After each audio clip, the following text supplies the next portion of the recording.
3, 2, 1. Ladies and gentlemen, it's the Nittany No Huddle Podcast. All right, we are back with another instant reaction here. We've just witnessed Penn State fall at Ohio State 20-12 in a game that Penn State played really, really poorly on offense and still somehow only lost by 8 points. I got a text from one of my friends about halfway through the third quarter that said, I feel like we're down 50-0 right now, and it's a one-possession game. So, Zach, I'll turn it over to you for your initial thoughts before we kind of dive into more content. Anybody that's joining us live, I know we don't really have anybody right now, but as you join, make sure you add some comments. We just want to hear from you guys. We want to field questions, and we'll go on a rant for a while. Where to begin? Yeah, so it played out largely like I think we all kind of talked about in the preview, and I think in a lot of ways it was exactly the way, at least some of the comments I made before the game, other than I thought there'd be a little bit more Penn State offense, right? That was the, I mean, I think as far as the Penn State defense, it played out just like we expected, right? Ohio State ran the ball fairly well. They had some moments where they had some, consecutive good run plays, and the box score, as you mentioned earlier, is eluding me right now, but I feel like Mayan Williams and 41 carries, 79 yards for Ohio State. That's and some of that is probably a little bit of the sack yardage. As we always talk about, the sack yardage plays in a little bit. So McCord had negative 10 yards. Yeah. So if you take McCord, and actually they had 2 kneel down. So I found the Penn State. So minus 14. Yeah. So they had 37 carries for essentially 89 yards. Yeah, which is still not good. And if you're Penn State playing in Ohio State, in Columbus, or frankly anywhere, that's really good. You're happy. You largely shut the run down, and you put it on Kyle McCord's arm, and he was kind of spotty. I think, again, we talked about beforehand that I think he was getting a lot of heat that was probably undeserved. I think he's largely been pretty good this year. He really struggled in that first game against Indiana, which, first game of the year, first start on the road against a Big Ten team that, as bad as Indiana is, they're not horrific on defense. And really, at the end of the day, the story of the game is he has Marvin Harrison and we don't. So I really think Aller struggled, and I think there's a lot of we're going to get into that, and we're going to assess blame for that. McCord struggled as well too. He had some moments where frankly, they had guys open and he didn't hit them. But he made just enough plays, and he avoided the back-breaking turnover that I think Ryan Day, as the game went along, just kind of sensed that Penn State just doesn't have enough offense. So if we avoid making some horrendous mistake or a pick six or a fumble six, and we'll talk about that a little bit, I'm sure, as well, that they'll be fine, right? And so he just kind of did enough. I think he did enough. He did what the team asked for, but man, defensively, Penn State did everything as a Penn State fan you would ask for. That huge stop on the goal line in early fourth quarter, which, frankly, hindsight being 2020, of course, if Ryan Day just kicks that field goal, the game is over a lot earlier than you'd expect. But yeah, we'll get into I didn't even want to really touch the Penn State offense because I think that's going to require a deep dive, and we're going to really get into it. But defensively, really, really good. It stinks to lose Chop. I think that looked somewhat serious, and his reaction and the player's reaction. A lot of times you can kind of gauge the seriousness of an injury based on how everybody's kind of dealing with it around the injured player. It looked pretty serious, but I thought I would have liked to maybe see a little bit more pressure and a little bit more of the Penn State front dominating the Ohio State offensive line. But for the most part, they did a really good job, and I think they got enough pressure on McCord that even when they didn't get home, he knew there was pressure. He sensed it, and I think he rushed a couple throws. Defensively, there was a couple breakdowns. Harrison Jr. is going to get his. He just is, and we knew that, and we talked about that. Mm-hmm. There was just a couple moments where it was just a breakdown, like that late touchdown where Kalen King passed him off to his brother, the middle linebacker, who got picked, and then there was no zone defender. It looked like we were playing man on the other side of the field, and those late delayed crossers can be really tough to deal with. But it's just you just can't have a scenario where Marvin Harrison is wide open, right? There was another one earlier in the second half where I think he sort of faked an out route and then cut up the sideline. And he was just wide open on the flying up the sideline. Yeah. And he's going to make plays where you're in great coverage. And there was a couple of those where we were in good coverage and he made a play. You can't afford to give him the easy ones. And that just was, but again, it's hard to it's hard to really point to the defense and pick it apart and say you should have done this or you should have done that. I think largely if you come into the game thinking, okay, we have a shot at beating Ohio State in Columbus, what does our defense need to do? I think you saw it. I think you saw exactly what your defense needs to do if you want to go into Columbus and win a game. And that's a great segue perhaps to our offense because that's where the game was lost. I agree. So I appreciate everyone joining in the comments. We're getting a lot of comments already, which is awesome. I promise you we will get to every single comment. We are not any of these fancy podcasts. It's just two guys talking Penn State football. So we might fall a little behind. Right now we're just giving our initial thoughts. I think Zach covered it really well. I think our defense is still. I don't question anything that our defense did today. You have an elite wide receiver like Marvin Harrison. He's going to find a way to get his. The one thing I would say is I feel like maybe there was a couple more times where we could have added that secondary help on Harrison like we did early. Maybe, but I think it helped us so much in the run game to have that extra guy that even Harrison finishing with, let me double check so I don't misspeak, 162 yards on 11 catches. So McCord, exactly half his completions went to Harrison. I'm okay with that. We gave up 20 points. So I agree with Santa Duamatiu, who gave us this comment of our defense is good. I agree. I think our defense played really, really well. I think Abdul Carter was all over the field. Daquan Hardy was everywhere today. Yeah, he did have that one punt that was obviously a huge mistake, but I don't think it matters. At the end of the day, our offense was so bad. It cost us 25 yards, but we're probably just going to go 3 and out and punt it anyway. So what's it really matter that we lost 25 yards? In that moment, yeah, you're really furious at Daquan Hardy for making that mistake. He probably should have fielded it, of course, but looking back on it, it doesn't really matter. So let's hit some of these questions, Zach, and maybe that'll add in or comments, and that'll give us something specific to talk about. So, again, I'm not going to try to pronounce your username because it's just going to be wrong, but appreciate all the comments here. I thought our offense was just efficient and takes what the defense gives them. Now I realize that our offense actually just sucks. I agree. Through 6 games, I think it's a pretty good. I didn't mean to catch up. I think that's a really good summation. I mean, sucks might be a strong word, but it's in the thumbnail title, so it's right. Well, I think the general concept of what he's saying there, I think everyone is sitting there saying, yeah, you know what? I think he's right. Yeah. I mean, we had been talking for weeks now, 6 preview shows and 5 recaps. Well, 4 recaps. We didn't do UMass. That Drew Aller was just not making mistakes, was taking what the offense gave him, was just dinking and dunking down the field. After today, I feel like we don't have any weapons. And I think, Zach, I'm going to turn this over to you before we get to the next question about Drew Aller. You made the comment in our group chat about Marvin Harrison and then listed a bunch of Ohio State guys. And then you said, if you're an Ohio State fan and you see Penn State on the schedule, there's been one time in the last 10, 12 years where you look at a guy on their roster and say, yep, that guy's a problem. Can you give some of those examples that you had in our group chat for the people to try to understand where I'm going with this?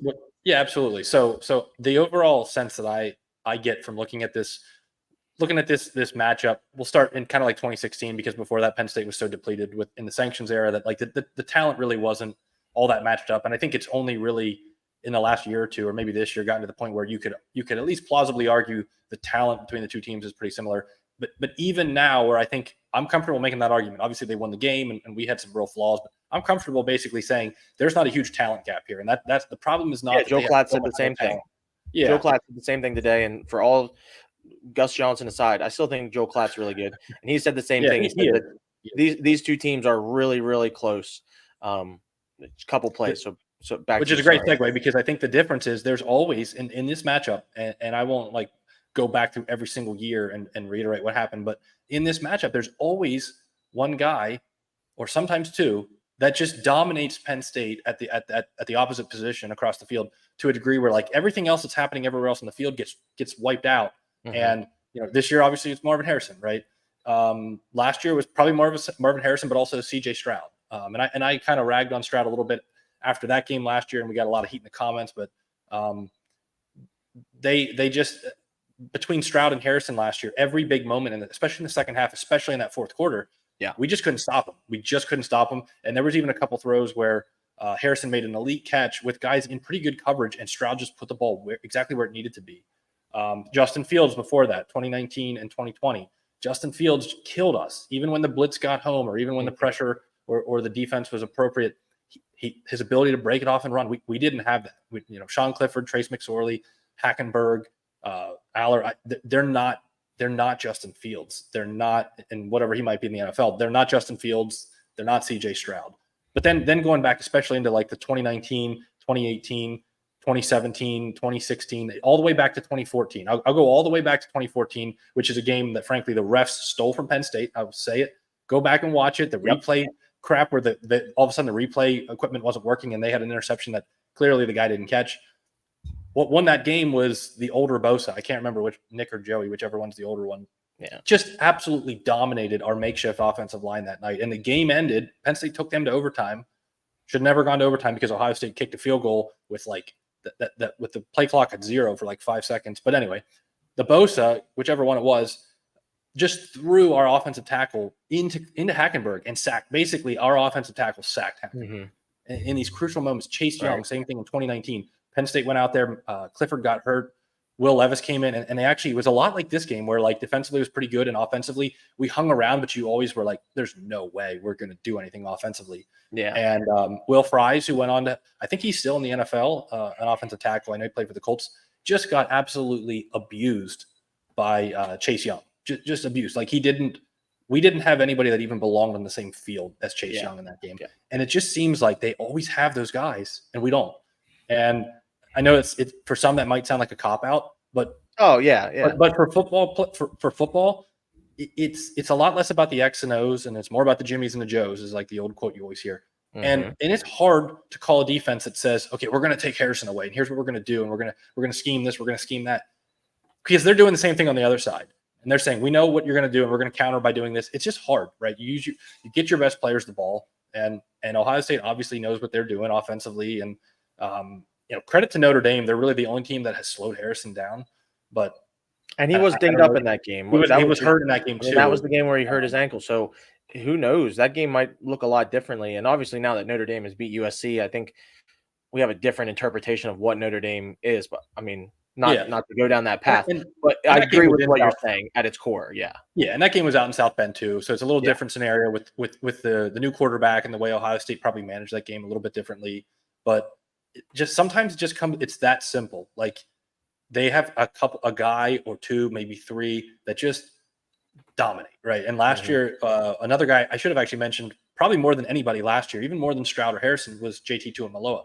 Yeah, just poor Bryce Effner again. I don't like to call out guys individually, especially looking backwards into the past, but Clifford made some mistakes, but also you had a defensive end picking up your right tackle and just throwing him into the quarterback.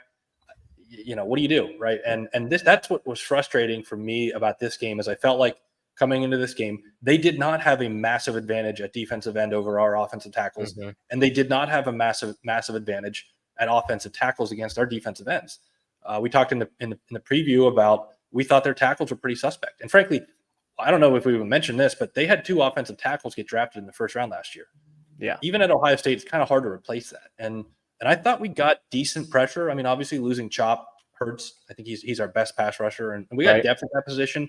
And a lot of guys across the defensive front made some nice plays today. But it's hard to lose your best guy and say, well, that's fine, we'll be fine, right? We got plenty of depth. I mean, he's your best guy for a reason. But so that's the position for me that I've looked at over the last like 6 or 8 years of this matchup, where they've had otherworldly first round pass rushers and first round offensive tackles. And we just get killed at that crucial position, especially in the pass game. And frankly, we're almost always playing this matchup from behind. So your ability to protect your quarterback is just massive. And I thought Olu had some moments where he looked a little suspect. Yeah, I agree. So to kind of piggyback what you're saying, and then I do want to get to these comments that I think are more specific and really what we want to talk about anyways. We say, like, and to Kevin's comment here, Penn State has good players, Ohio State has great players. Ohio State, I think, has one great player and a lot of also really good players. The problem is our supposed great players are not great. Olu Fashanu is not a top 10 draft pick. I don't know who has been watching his film that says that he is a top 10 draft pick, the one of the best offensive linemen in the country. Uh, Offensive line across the country must suck if he's one of the top one or two.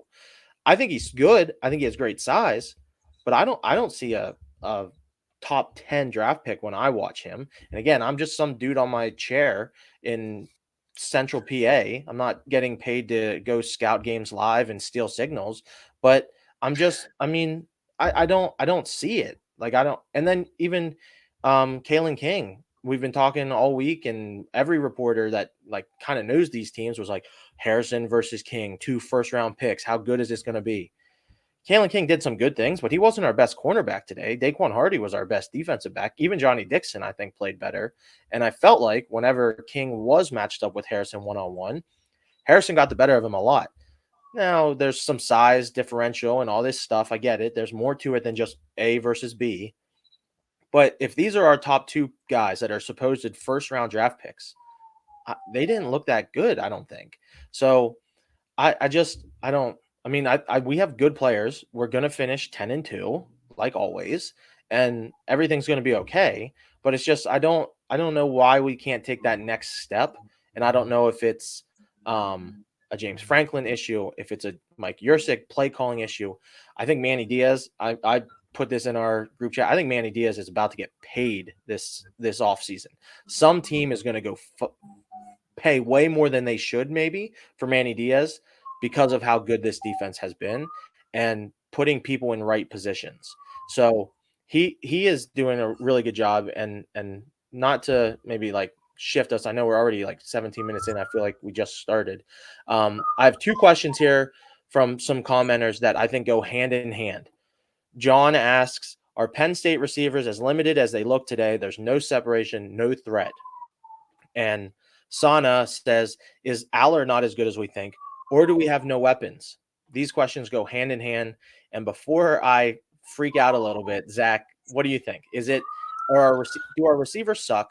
Does Aller suck? Is it both? Or why are we not effective passing the ball when we have a 5-star, depending where you look, either the number 1 or top 3 quarterback in his class? So the easy answer is always to cop out and say a little bit of both, and I think that's what it is. I think you clearly saw. Well, let me back up before I say what we clearly saw. What we don't see is the all 22 from the end zones, where you can actually see what every receiver is doing against the different parts of the coverage. So sometimes it's hard to get a great read on exactly.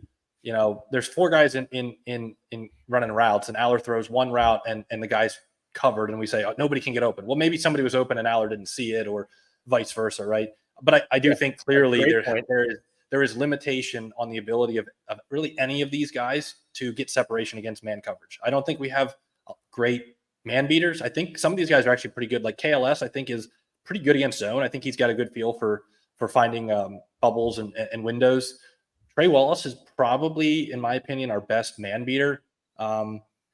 But he's a little undersized, and he's not like a super speedy guy. So I don't know. I mean, and I'm not convinced he's 100% right now with Trey Wallace. Yeah, and they never talk about injuries. So we're 7 weeks into the season. Everyone's a little dinged up, but he's still. I don't think he looks as good the 2 games he's been back personally. Yeah, and they don't talk about injuries, so we don't know if he has like a nagging quad injury or if he has like a sprained pinky or something. So it's kind of hard to judge what's going on anyway. But I think you're probably right that he's to some degree not totally back. But so to I guess to get back on track to your answer, definitely part of the equation is I don't think we have guys that are man beaters that can separate. I don't think we have anybody that scares defensive coordinators. That's part of the equation. And you go back to the 2016 and 2017 years, you had a Penn State offense that was super explosive, but was really inconsistent. But I shouldn't say really inconsistent, but was not definitely consistency was not part of the McSorley, Saquon, Godwin, Gesicki era framework, right? Like we had a lot of 3 and outs. We had a lot of runs where Barkley would get stuffed behind the line. Then all of a sudden he'd make a crazy 60-yard touchdown run. Same thing in the passing game where we had a lot of incompletions. We struggled on 3rd downs, but we had 3 or 4 guys and a tight end that defensive coordinators had to to game plan for and say, this dude can really hurt us, right? Like if we get the wrong matchup and it's one-on-one, Chris Godwin is just going to take somebody. Gesicki is going to just demolish this outside linebacker, right? Mm-hmm. We don't have that. And I think any assessment of Aller today where he frankly did not look good, and I'm not going to shy away from saying that, any assessment of him has to start from the standpoint of like, well, what is he working with, right? Do we think he's 100% of the problem? He's 50% of the problem, like 33%. Hard to tell, but I think you got to have a holistic view of it. I generally think the pass rush late the Ohio State pass rush I think was starting to get home. They got some pressure on him, but there wasn't a lot of times where there was just like a free rusher. So Right. I'm not gonna throw the O-line under the bus too much and say they were just terrible and he had no time to throw. There were a number of times where he did have time to throw. There were a number of times as well where they did get some pressure and he did some nice things in climbing the pocket. I think he has an internal clock that goes off, and that is the reason he doesn't throw interceptions and doesn't turn the ball over. Right. But Still has also you can see throwing that out there. And where you see that clock the most, I think, is in his feet. Because when that clock hits, when his internal clock says, uh-oh, you can see it in his feet. And his feet are not set, and he's throwing from these weird platforms. And he clearly looked rushed a lot today. So I don't know. I think he's going to be fine. I think he's got a good arm. I think really the thing that he's good at is probably the part of the game that some of the more talented and athletic quarterbacks actually are not good at. So he's kind of like the inverse of a lot of the quarterbacks that are really good but have some flaws. He takes care of the ball. He processes, I think, very quickly. That's why you don't see him take a lot of sacks. You don't see him get strip sacked because I think he has spatial awareness and he can read where the defensive ends are crashing in. I just think he's quick to try to not make a mistake, and I think he's been coached that way. And everything you hear, and frankly, Franklin, we'll get into Franklin. I'm not going to leave him off the hook, but I think they've really overdone the whole. He's so good that he doesn't throw interceptions, and we went through 2 weeks of training camp, and he didn't throw any interceptions, and he's Mr. Check Down, and we love that. And it's so hard to get quarterbacks to throw the check down, and yes, build your quarterback up. I'm all for that. Build him up, right? And he has been to before today. He's been very good. But you need the whole package, and I think you just got to be careful about like so overvaluing not making mistakes. Devin, you're a coach. You could probably talk to this better than I can. You can't put talented players on the field and say, okay, don't do this, don't do that, don't do this, don't do that. Tell them, build them up with a positive direction. Like, these are your strengths. Rely on them, lean into them, right? There needs to be a balance. And I just feel like everything, and then the way Franklin responded to that stupid question from Corey Geiger, which again was worded stupidly. Yeah. But the premise behind the question was, don't you think it's a problem that the quarterback never throws the ball down the field? And maybe it's not the quarterback's fault, but from an offensive standpoint, don't you think it's a problem that you never throw the ball down the field? That's what I would have asked. And Franklin probably still would have responded the same way because I think he's very sensitive and whatever. But I think clearly it's a problem. And I think it showed up today because you saw Ohio State when they went man coverage, they didn't respect anybody. And that's why all of these, whether it was Clifford or, Saunders had a nice play there at the end. It doesn't matter who it was. Whenever it was a man coverage and we were trying to run an out-breaking route or a slant or whatever, nobody was breaking free. And the reason is you're not afraid to get beat over the top. So it's a lot easier to take away the underneath stuff. So that's a long-winded answer, but I would say a little to answer whoever asked the question. I think the answer is a little bit of both. Yeah. So I'll try to be quick too, because I do want to, like I said, I want to keep hitting as many of these comments and stuff as we can. Robert's got some points here, maybe a couple hot takes that, hey, we love our hot takes. I am a huge Drew Aller fan. I think he is going to be an elite quarterback. To your point about the internal clock, I think his is just a little too quick right now. And I think part of that is that he's freaking 19 years old, and not to make excuses, but you look at who he played in high school and you look at some of the teams he's played, this is 1,000 times harder than any game he's ever played in his entire career. And I don't want to make excuses because he needed to play better. There was a couple times where he had guys and we could see it when, especially like you said, when we see that back cam where you can see everything, where there's plays that could be made and he didn't make them. But I truly think our wide receivers are terrible. I think it was John. Yep, John has it here. It's a recruiting issue, is what you're saying. I agree, but you either need to portal better or recruit better. We've given Franklin credit because he's gotten serviceable, need filling people in through the portal, and for whatever reason is apparently an elite recruiter. Arguably, if you look at statistics, he's an elite recruiter because we get all these 5 stars and finish in the rankings and whatever. But I still think, and we talked about this last year in Michigan. I'm trying not to like rehash what we talked about last year because we were like, oh my God, Penn State's terrible. We're never going to be any good, blah, blah, blah. And I almost feel that way now because this was a game we played horrible and we could have won this game. So I don't know if I believe that Franklin is a great coach. I don't know. I don't want to give him a hard time. He's done so many great things for Penn State, but I just don't know if he is developing these people. And I think Robert said it here. We don't know what to do with a 5-star quarterback. We made Aller suck. I don't know if I fully agree with that comment, but here's Michael saying the same thing. 10 years with James Franklin. We have enough of a sample size. If Yursich can't coach a 5-star QB, play Bo. I don't know if he is developing players the way that an elite D1 coach should. And again, I love Drew Aller. I said it last year. I thought he should have started last year. And I think we would be in a better position this year if we started Drew Aller last year, but we don't go 10-2 last year if Drew Aller started last year. So it's like it's a catch-22. Do we win this game if Drew Aller played every snap last year? Maybe, but we don't go 10-2 last year. And at the end of the day, Franklin's getting paid because he's going 10-2, 9-3, winning New Year's 6 bowl games. So I mean, as a coach, if I make it to the playoffs every year in basketball, people are going to love it. If I lose in the first round of playoffs every year, hey, I made it there, and people are still going to be happy. So I get it. I do.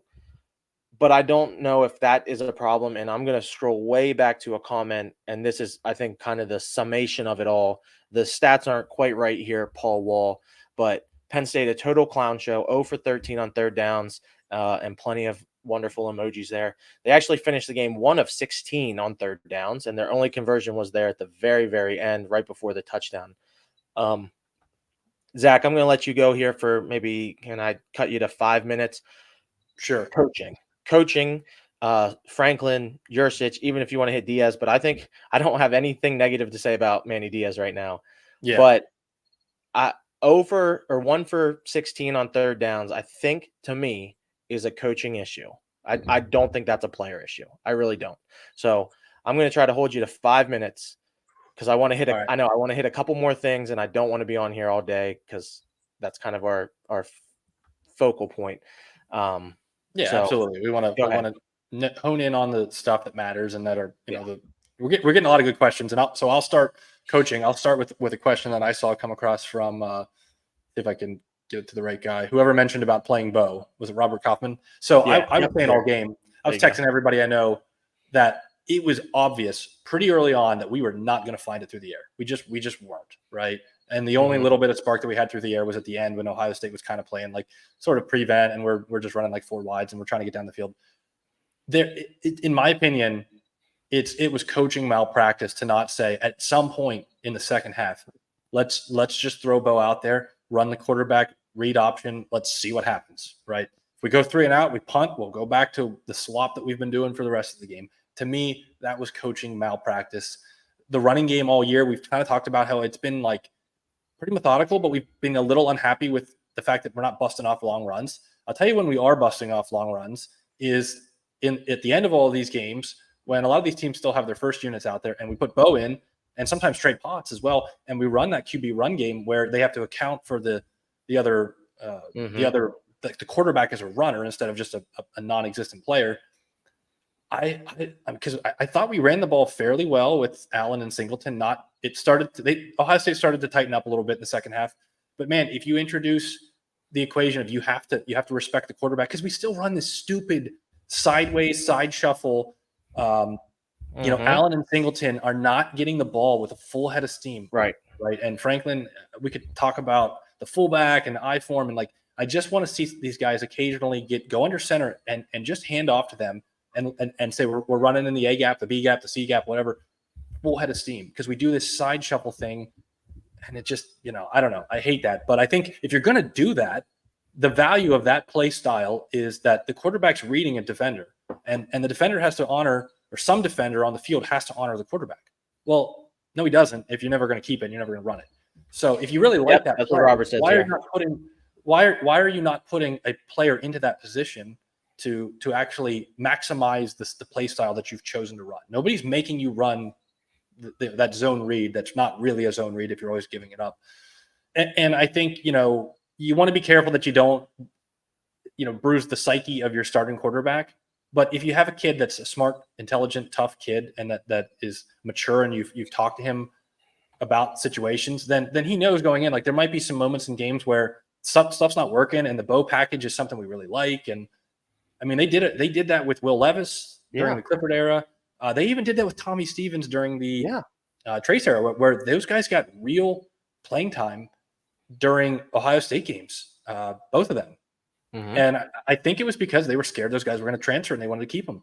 And so I don't know if they ended up transferring anyways. Yeah, and so I don't know if they're not scared of Bo transferring, or if they just think it doesn't add enough value to the mix.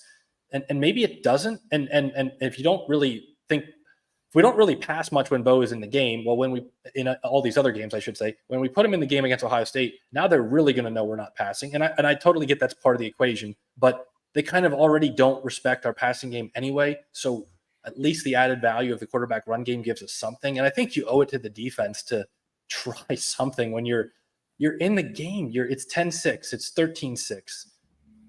You got to try something. So I personally think that was malpractice, that they didn't at least try one series of that. But and I'll try to wrap it up. You gave me the 5-minute warning. Just from a coaching standpoint, I thought there were some crucial moments with boneheaded decisions that I can't know whether to attribute to Franklin or Yursich, because I don't know how they operate in those key moments. In the late first quarter, Penn State had a 3rd and 1 around midfield, and Aller, they were in shotgun with the running back offset and 2 tight ends, or I don't know, whatever it was, but they were not under center. It was 3rd and 1.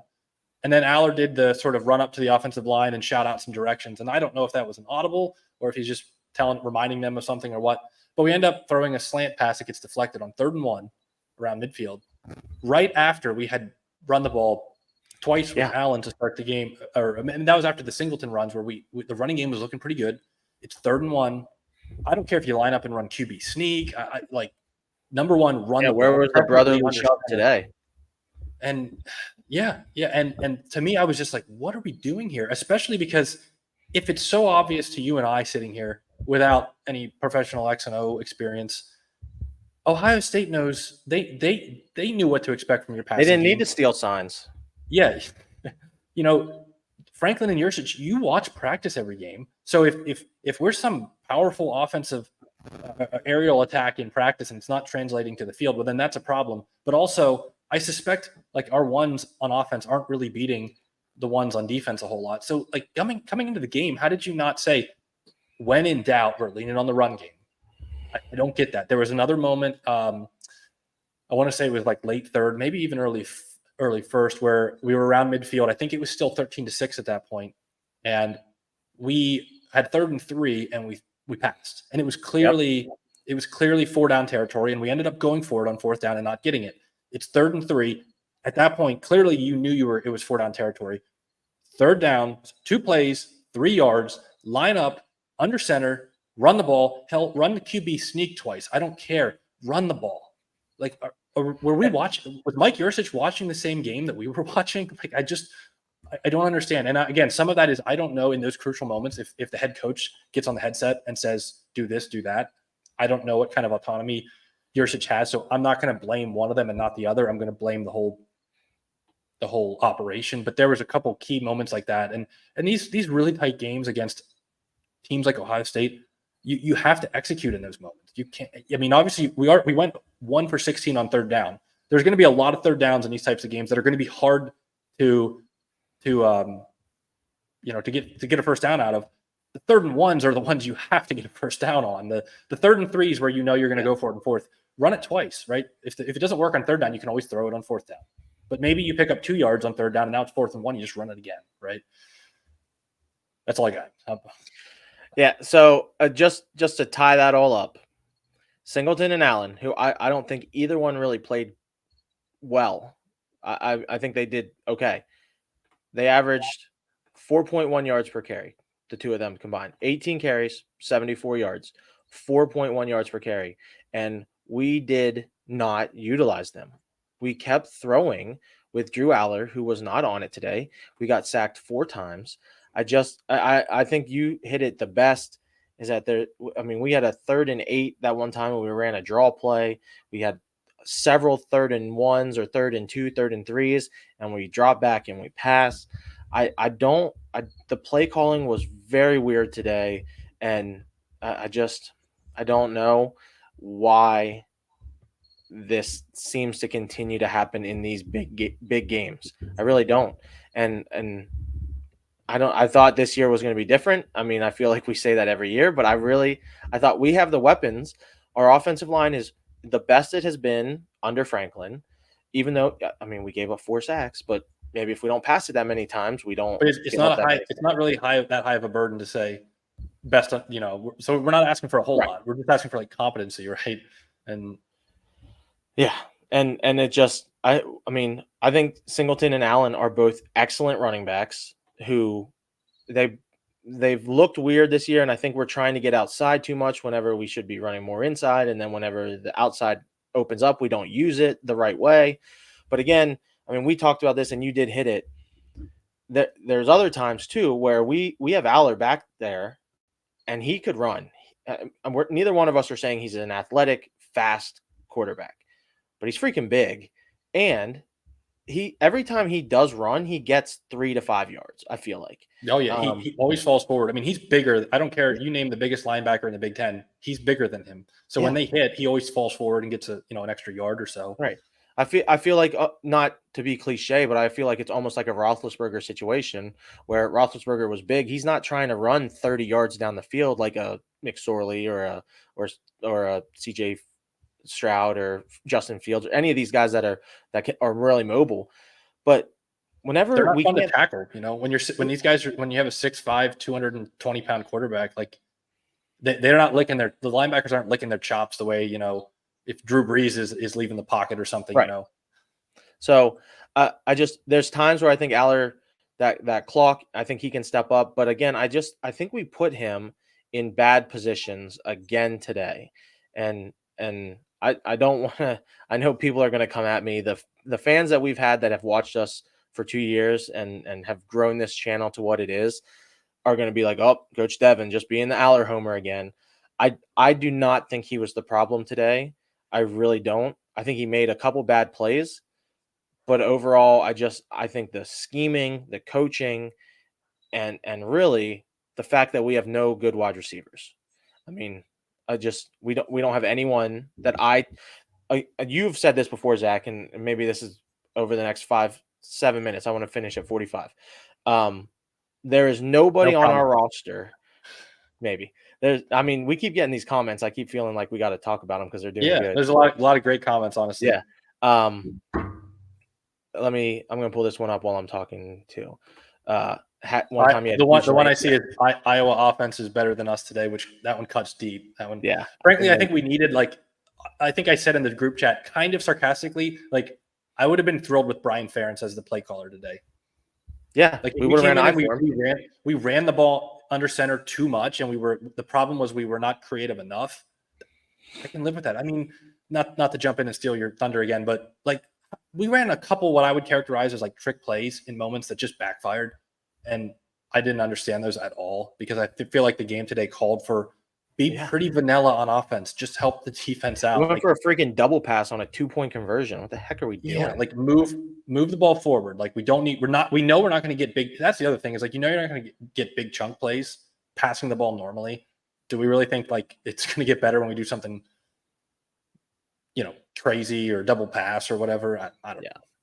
I don't know. But the whole point of that was just saying if I'm Ohio State, or really specifically, because now we're at a point where, not to overlook everybody, but now we're looking at Michigan. But if I'm Ohio State and I see Penn State on the schedule, I am not scared of anybody. I'm not scared of anybody on that roster. And it all kind of goes back to people talking about recruiting and coaching in general and coaching up these players. And today we lost because Ohio State had a couple more elite players and we did not play very well. I mean, I truly picked Ohio State to win 19-14, by the way, and it was 20-12. So I was pretty freaking close. But still, I can't give Ohio State as much credit as internally. I would love to give Ohio State credit and be like, you know what? Ohio State is just that much better than us. They beat us. They've got better pieces here, and here. I think they had one better player than us today. I think Marvin Harrison was better than anybody on our team, and we didn't utilize what we're good at. And that's what's frustrating to me, and that's what gets me so disheartened about Penn State football is I feel like we're just doing the same thing over and over and over again, where I don't think Ohio State's that much better than us. I really don't. I think today was an even matchup, and Marvin Harrison had a great game. And again, the Ohio State fans here, to prove it, I'll put up an Ohio State comment. Where was it? This James Simon. Thanks for tuning in, James. We love having you. You know, I want to give Ohio State credit because I feel like internally, I feel like that would be easier. Be like, we're really good. We're really good. They're just a little bit better. Right. But that would be great to say, but I don't think we're really, really good. Like, I mean, I thought we were a good team, and now I feel like, we're just a good team. Like we're okay. And Ohio State is not where they have been, but they're a good team. And I don't see either of these teams competing with Michigan right now. I think they both get the doors blown off of them if they don't change something. But I don't know. It's frustrating. It's hard. Tim, I agree with you. He was an issue, but I don't think that there's a better solution. So I don't know. Yeah. I don't know. Well, I'm going to end since you gave it the 45 minutes. I want to end with something because frustrated. Yeah.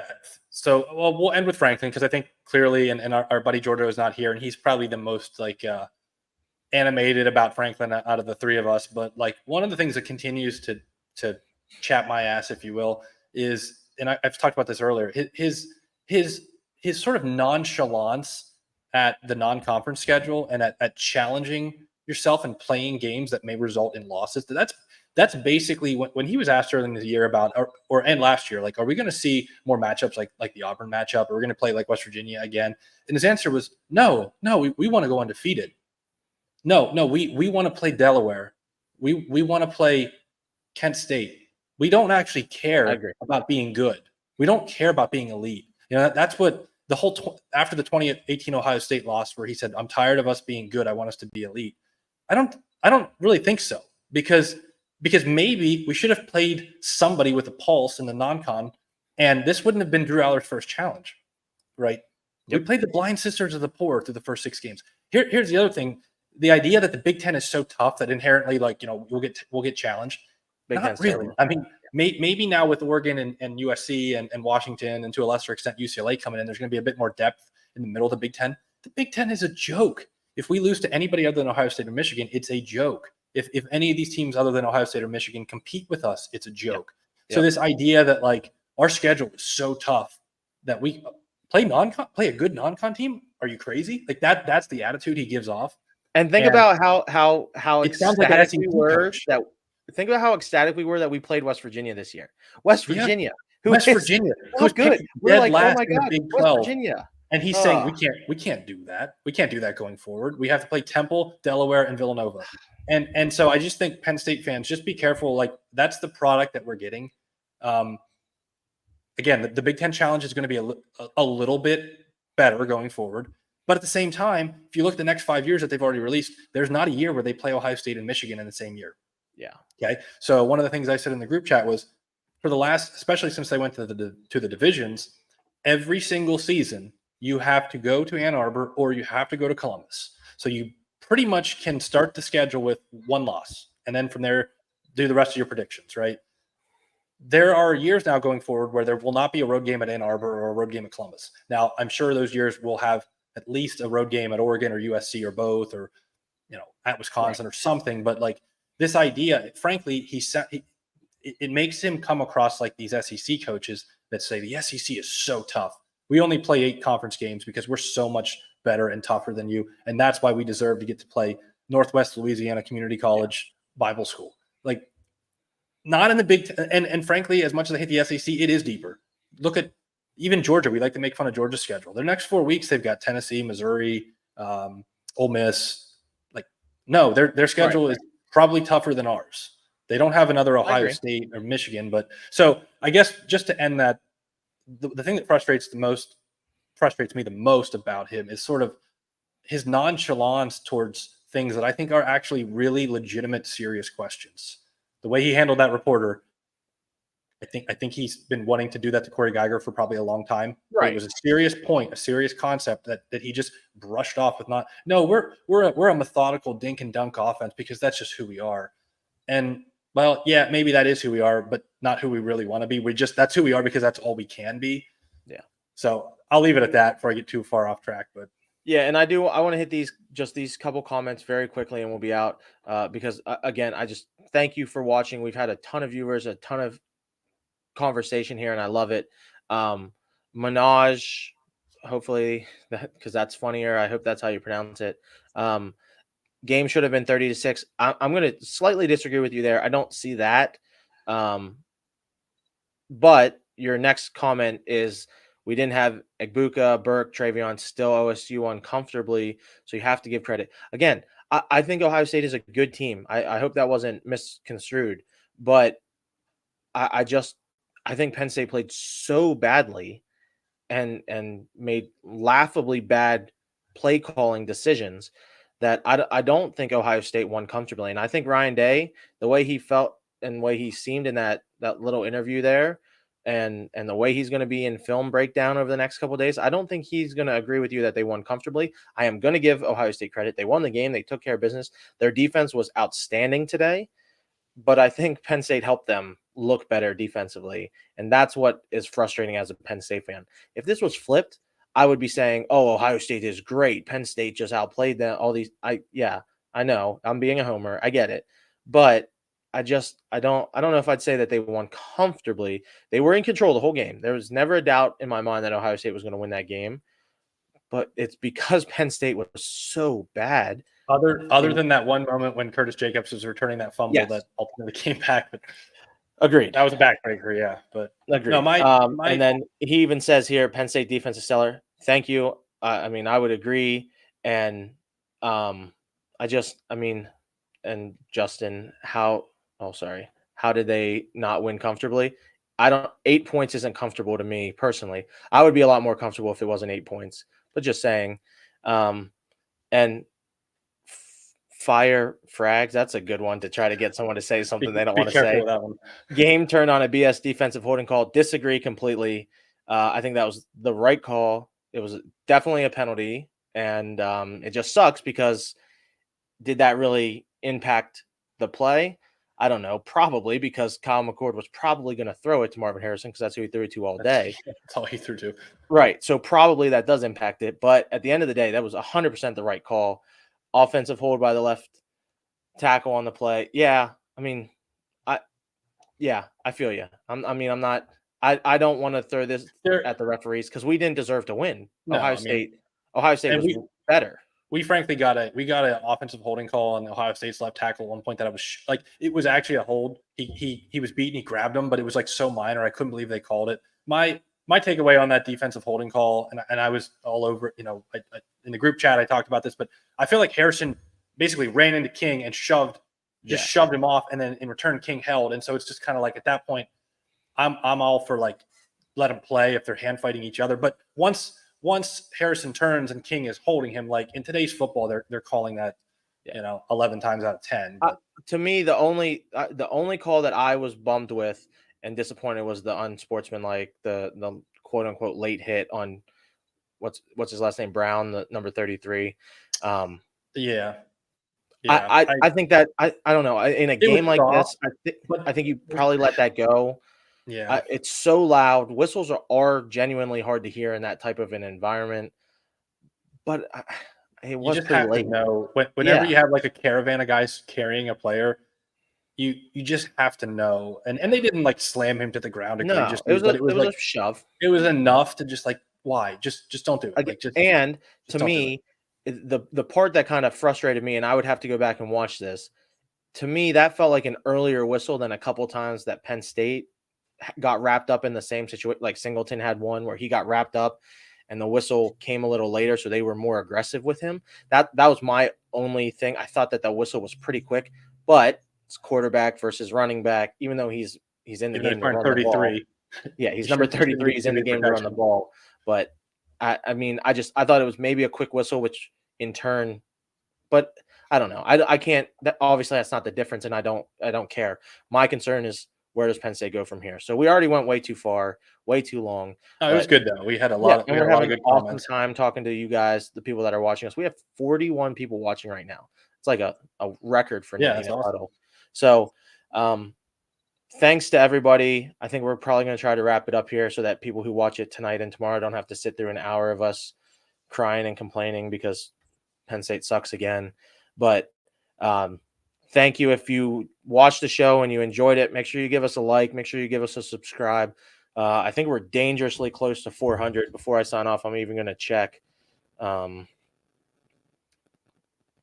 We are at 398 subscribers. So if you guys could help us get to 400, it's a huge goal of us to get to 500 by the time we play in a bowl game.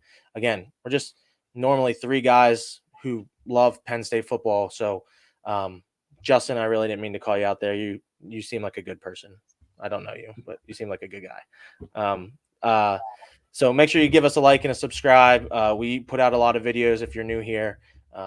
We'll be back probably Tuesday night to preview. I don't even. Who do we even play next week? I don't even know. We got Indiana next, so Indiana. So I think we'll probably find a way to lose that one too. There'll probably still be some more debriefing, as much as there will be Indiana prep on that one. And one of the things we'll talk about, this is maybe just a little teaser, but I do not think we have enough offense to really challenge Michigan and make the playoff. But the way that the Big Ten East is shaping up, Penn State's not totally out of it, right? So we lost the road game, and so now we have the other Big Ten powerhouse, but at home. And the tiebreaker thing, we'll probably get into that maybe in a later video if Penn State actually manages to beat Michigan, because it could get a little weird. So I just don't think we have enough to beat Michigan. But the reality is, the way you respond to this, and maybe this is a good way to wrap it up, is you go home and you tell the guys, look, the season's not over, right? In the 4-team college football playoff, when you're a team in the Big Ten East, you're not out of it until you get the second loss. Yeah, that's the reality. 11-1 is not a guarantee to get you into the playoff. Thanks, Manoj. You're not definitively dead in the water until you get that second loss. I agree. So I think that's a good place to wrap it up. Thanks again, everyone. I really can't thank you guys enough. This was a lot of fun. We'll be back Tuesday night to preview the next one. Until next time, let's play this outro video. We don't usually do it, but I like the guitar, so we're going to do it. Nittany No Huddle Nation. Go Phillies. All right. Baseball's stupid. Thanks for watching the Nittany No Huddle podcast. Check us out on Instagram, YouTube, and Facebook. Podcasts are posted weekly on YouTube, Spotify, and Apple Podcasts. Make sure to like and subscribe so you never miss one of our new shows.